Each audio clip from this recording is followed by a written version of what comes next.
Good day. I am Mr. Jasper Ryan P. Banlasan and I am one of your trainer, your JDVP program. Okay? And welcome to Unitech Educational Institute. So, nandito kayo para mag-train ng SMAU NC1 at SMAU NC2. Okay, so andito ang ating facility. So nakikita nyo dito sa aking likuran, andito yung ating welding positioner at dyan, mamaya tayo mag-a-actual at ide-demonstrate namin ang ating first activity. Okay, so first, tatandaan nyo na bago kayo pumasok, dapat kayo ay naka-proper attire. Naka-t-shirt, tapos lagi dapat kayong nakapantalon at saka nakasapatos. Kung meron kayong safety shoes, ay suot nyo. Kung wala naman ay pwede yung mga luma yung rubber shoes para naman hindi sila pagkakasibago ay masisira at mapapatakan ng ating mga dumi dun sa ating welding. So mabilis magdudumi yung ating mga bagong sapatos. Kaya gumamit na lang kayo ng luma na sapatos or rubber shoes. Okay? So, introduce ko sa inyo ang ating mga tools and equipment.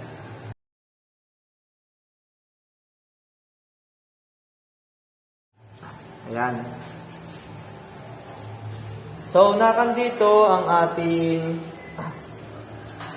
welding apron.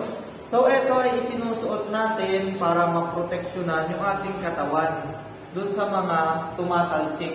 Ayan. Ito Okay, so nakasuot na ang ating welding apron. Then itatali lang natin ito dito sa likuran para maayos siya. Next natin ay itong ating welding gloves. So inilalagay natin ito sa ating kamay para hindi tayo mapasok. Ayan, ganyan.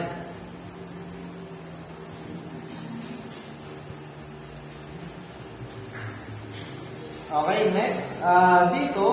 Nandito yung mga gagamitin natin na plier tong. Ito ay pinang-iipit natin dun sa bakal. Then next natin yung steel brush.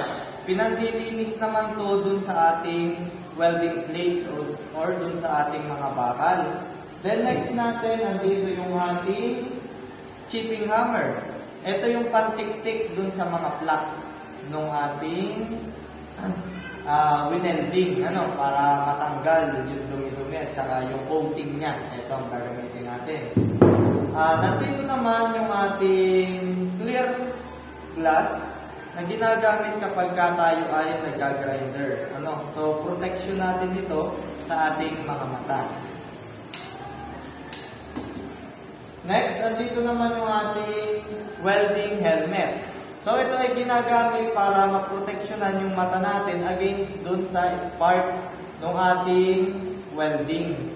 So, mamaya, i-demonstrate namin kung paano ito gamitin. Okay. At para sa first activity natin, andito ang ating welding electrode, kung saan ang gagamitin natin ay E6013. Ayan. Ito yung kulay pula. Okay po.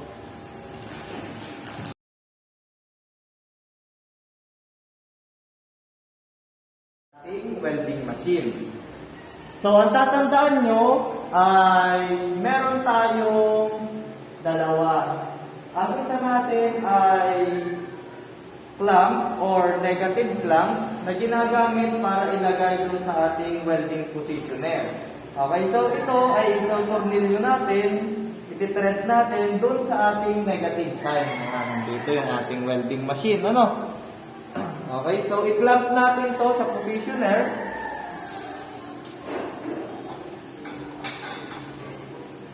Ayan, then i-thread natin ito dito sa ating negative.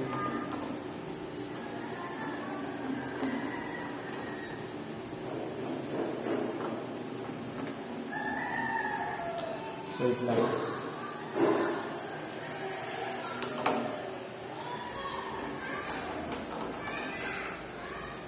Okay, so siguraduhin nyo na mahigpit ang pagkaka-thread para hindi siya mag-loss. Okay, next natin, ito yung ating electrode holder. Ayan, so ito yung ating electrode holder.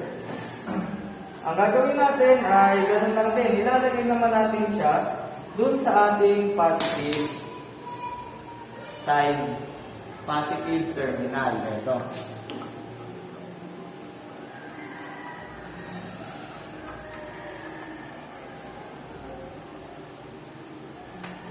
Ayan. So, nakaset up na yung ating welding machine. Ang kasunod natin ay sasaksak na natin siya, i-plug na natin sa 220 volts para gumana na siya. Okay? So, dito tayo.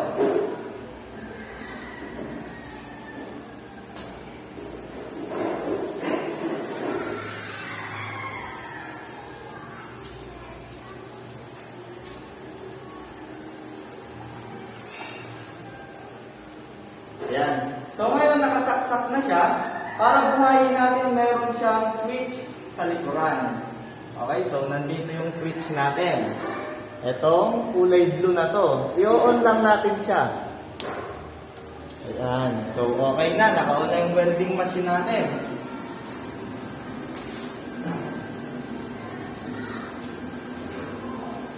Okay, next step ay ipiprepare naman natin yung ating welding positioner. So, ang position natin ngayon ay naka-flat position or 1F. Ang gagawin natin ay ibaba natin ito ng konti kasi masyado siyang mataas. So, adjust lang natin yung kanyang handle.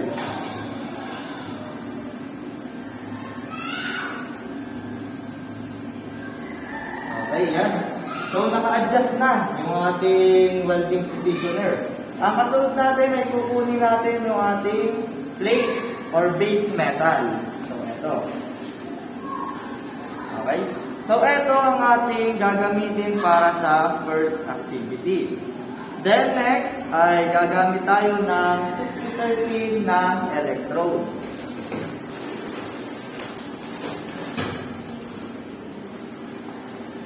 Okay, yan. So, ito yung ating 6013 na electrode. Then, itatak muna natin siya dito. So, tack weld para ma-prepare natin yung ating pagigina. Dapat siya ay naka-flat position. Okay, so ayan. So, iset up na natin.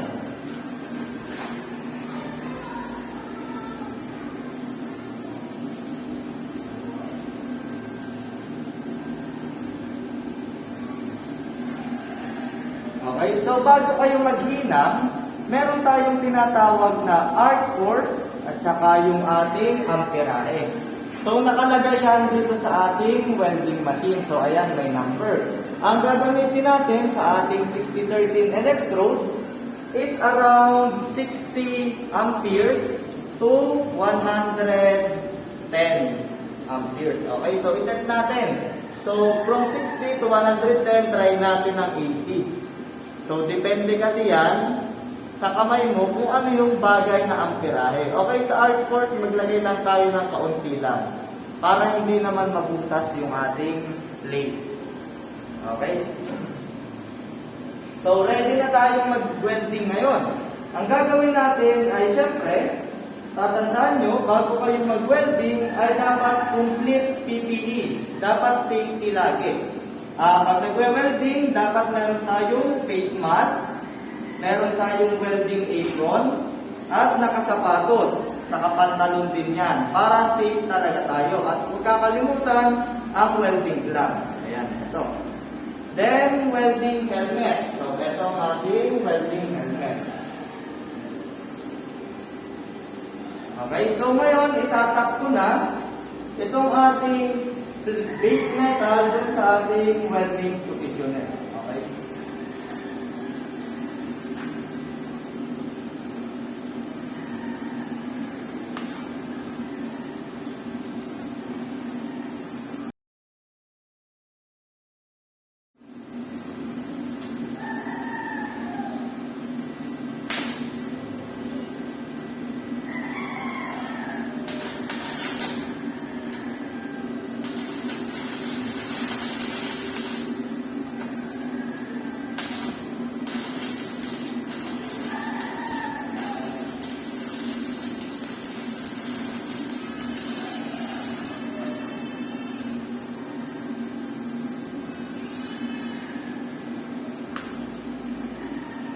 Okay, so ayan yung sample ng ating base metal.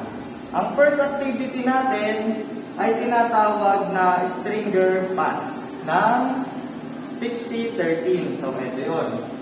Sample muna natin without using the welding machine. Okay? Anggalin ko muna yung gloves ko para maayos ko siya. Ngayon, ang magiging waving pattern natin ay letter U. So mag-start tayo dito. Then, letter U, pag ganyan, pataas tayo ng pataas. Okay? So, tayo ay dire-diretso lang. Dapat ay straight line yung ating magawa. Okay?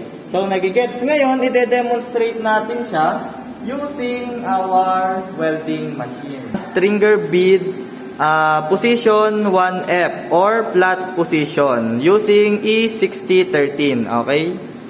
Start.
Okay, so ayan yung sample ng ating stringer bead. Position, flat position, 1F. At ang gamit natin ay E6013. Okay, so tatandaan nyo na bago nyo tiktikin, alisin ang flux, ay antayin nyo muna na mawala yung baga. Para kumbaga ma-cure niya muna yung bead niya. Maging maganda yung kalalabasan ng hinang natin. Okay? So, nasan yung chipping hammer? Okay, ito ang chipping hammer natin. Tiktikin siya pa-side. Tandaan, laging nakasuot ang ating welding helmet para hindi ka matalsikan ng flux. Okay?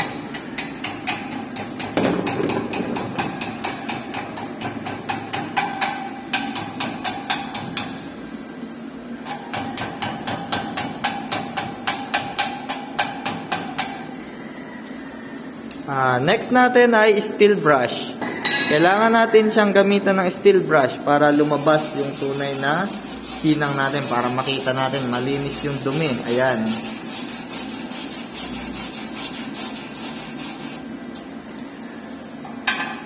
Okay, once na nalinis nyo na, ang next nyo ay gagamitan nyo na siya ng ating plier tong para kunin at ipacheck sa ating instructor. Okay, so ito yung sample natin.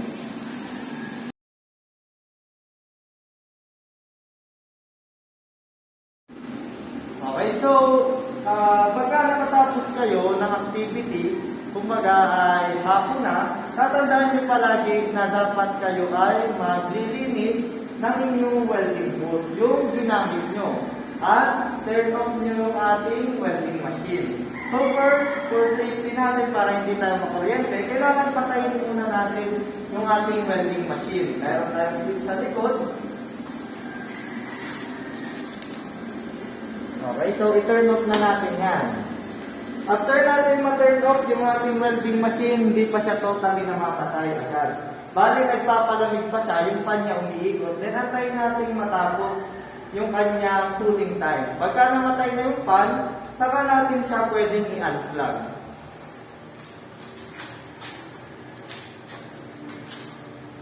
Okay, so ngayon wala ng kuryente yung ating welding machine. Okay na, so natanggal na natin, isabit na natin ngayon yung mga wires niya. Then, ilipit din natin yung kanyang electrode holder. Ito. Tanggalin natin yung tirang electrode. So, mainit yan, huwag niyong hahawakan. Lagay natin siya sa baba. Then, linking lang natin ito. Yan. So, isabit natin siya dito sa sabitan niya. Para sa susunod, siya ay naka-arrange. Then, alisin na din natin yung ating ground clamp.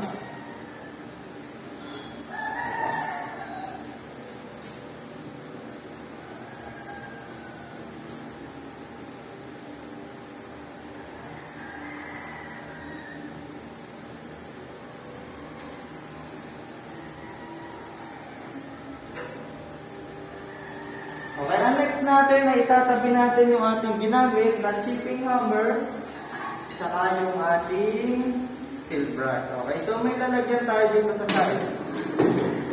Yan. Sinasabit lang to sa kada boot para kapag may gagamit ay madali nilang ma-access yan. So yan, nandyan siya. At saka yung ating plier tong. Okay, so ito yung plier tong natin, isabit lang din natin siya dito. Then next, siyempre wawalisan natin yung ating sahig, yung ating welding boot. Okay, so meron tayong dustpan at saka walis.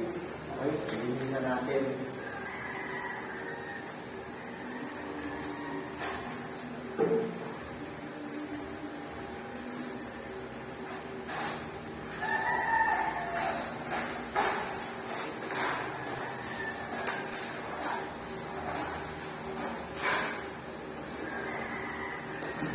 Okay?